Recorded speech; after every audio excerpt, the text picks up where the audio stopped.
entend souvent dire que le sucre, c'est comme une drogue. Mais est-ce que c'est vrai? Est-ce que le sucre est vraiment addictif? Voyons ce que dit la science. Beaucoup de personnes pensent que le sucre est aussi addictif que la cocaïne.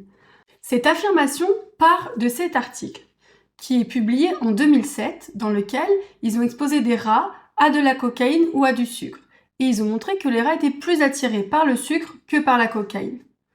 Mais maintenant, les recherches plus récentes montrent une réalité un peu plus nuancée. En effet, chez les animaux, une consommation excessive et irrégulière de sucre peut provoquer des comportements proches de l'addiction. Le besoin irrépressible d'en reprendre, le craving, le sevrage et même des changements dans le cerveau au niveau des circuits de la dopamine et des opioïdes. Donc oui, dans les modèles animaux, le sucre peut avoir un effet addictif. Mais chez l'humain, c'est différent. On n'observe pas les mêmes symptômes d'addiction classiques comme avec l'alcool ou la cocaïne.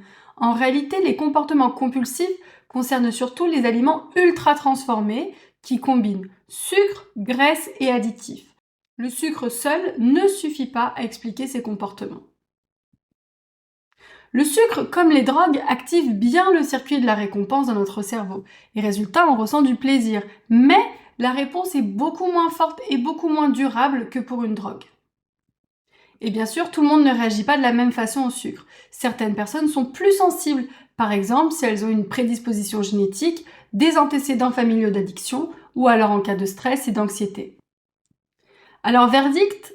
Non. Le sucre n'est pas une drogue au sens médical du terme, mais il peut favoriser des comportements proches de l'addiction quand il est consommé en excès, surtout sous forme d'aliments ultra transformés et chez certaines personnes plus vulnérables. Et vous avez déjà eu l'impression d'être accro au sucre? Dites-le moi en commentaire.